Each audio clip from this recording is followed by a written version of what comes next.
오늘 주인공은 거래소라고 불리는 가상자산 거래업자입니다. 그런데 루나코인이 망하면서 여기저기 엄청 다양하게 투자를 했어요. 너무 다양하게 투자를 해서 일일이 안녕하세요. 1인칭 회계사 시점입니다. 미디어에서 FTX 부채가 66조 원, 채권자는 10만 명이라는 점을 강조하는데요. FTX는 부채 66조 원 때문에 파산한 것이 아닙니다. 이번 컨텐츠에서는 가상자산 거래소에 대해서 알아보고 FTX의 파산 경위, 국내 1위 가상자산 거래소 업비트의 재무제표를 살펴보겠습니다. 가상자산 거래소 FTX는 KRX와 같은 금융거래소와 달라요. 주식의 경우에는 매수자, 매도자가 증권사를 끼고 KRX 한국거래소에서 주식을 거래합니다. 그리고 거래소는 한 개죠. 코인을 거래할 때는 매수자와 매도자가 증권사를 끼지 않고 거래소에서 거래를 하고, 이런 거래소는 여러 개입니다. 2022년 9월 금융위가 실태조사한 결과에 따르면 국내에만 26개의 거래소가 있습니다. 이것도 이제 사업자 등록을 한 경우고요. 사업자 등록을 하지 않은 거래소도 많아서 사실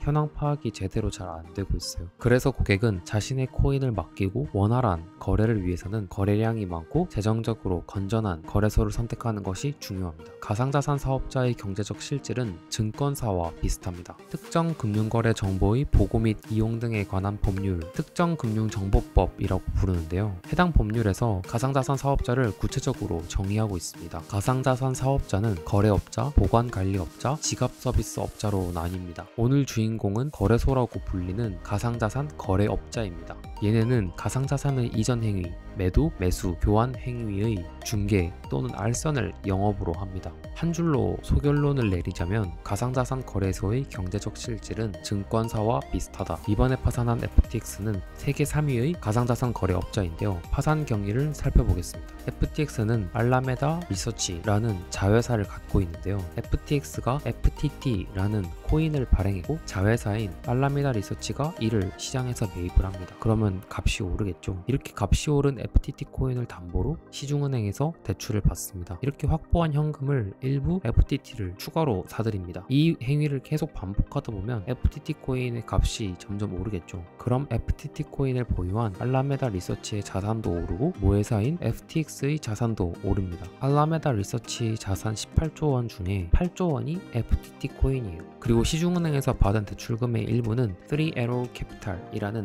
헤지펀드에 투자를 합니다. 여기는 또 루나코인에 투자를 해요. 그런데 루나코인이 망하면서 지난 6월 3Arrow Capital이 파산을 하게 됩니다. 그래서 알라메다 리서치는 채권자들에게 빅톡톡을 엄청 받고 있었어요. 그래서 FTX 창업자 샘 뱅크먼 프리드를 포함한 고위 임원들은 FTX 고객자금 100억 달러, 13조 2천억 원을 자회사인 알라메다 리서치에 비밀리에 송금을 합니다. 이게 회계 처리가 안 되어 있어서 2조 2천억 원이 지금 행방을 알 수가 없대요. 아무튼 만약에 얘네가 연결 재무제표 작성 대상이었다면 내부 거래 상계를 해서 이런 장난이 이제 상계되거나 드러났을 텐데, FTX가 비상장사인데다 연결 재무제표 작성 의무가 없는 것 같더라고요. 이런 경제적 실체가 세상에 드러나게 된 것도 알라메다 리서치가 투자 유치를 받는 과정에서 재무제표가 모습을 드러냈기 때문이죠. 경제적 실체가 드러나니까 FTX는 초고속으로 파산했어요. 한 줄 소결론을 내면 연결 재무제표를 그리고 독립된 감사인, 즉 회계사한테 외부 감사만 받았어도 이번 사태를 예방할 수 있었다. 그럼 국내 1위 가상자산 거래소 업비트의 재무제표를 살펴보겠습니다. 일단 FTX와 업비트,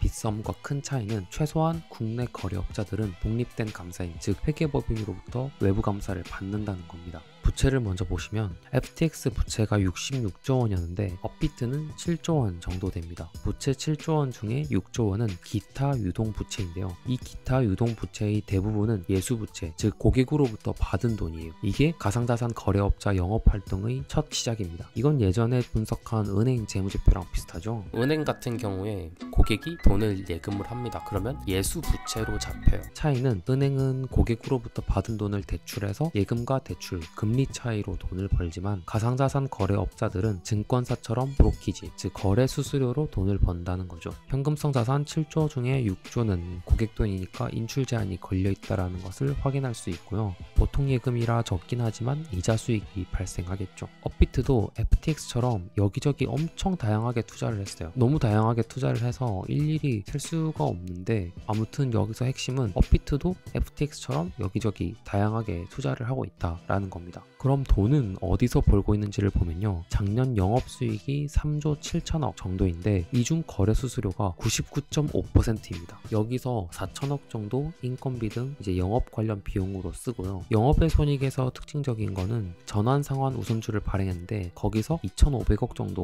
평가 손실이 나더라고요. 그리고 아까 법령 소개할 때도 말씀드렸듯이 거래업자는 가상자산을 이전, 매도, 매수, 교환 행위를 중개 또는 알선을 영업으로 하기 때문에 보유한 가상자산의 평가손익과 처분손익은 영업 외 손익에 분류가 되어 있어요. 그게 한 2천억 정도 됩니다. 그렇게 하면 세전으로 3조 2천억 정도 남고 거기서 세금 1조 정도 떼면 세후로 2조 2천억이 남습니다. 소결론을 세 줄로 내면 업비트의 고객예금은 은행에 인출 제한이 걸린 채로 보관하고 있고 코인 거래 수수료로 대부분의 돈을 벌고 있으며 거기서 차포떼고 나면 60%가 순이익으로 떨어진다. 그리고 여기저기 엄청 많이 투자하고 있다. 국내 가상자산 거래업자는 감사인, 그러니까 회계법인으로부터 외부 감사를 받는다는 점에서 FTX보다 상대적으로 안전하지만 감사인의 적정 의견이 회사의 존속 가능성을 담보하지는 않습니다. 따라서 투자자를 보호할 수 있는 제도의 도입이 필요해 보입니다. 지금까지 1인칭 회계사 시점이었습니다. 시청해주셔서 감사합니다.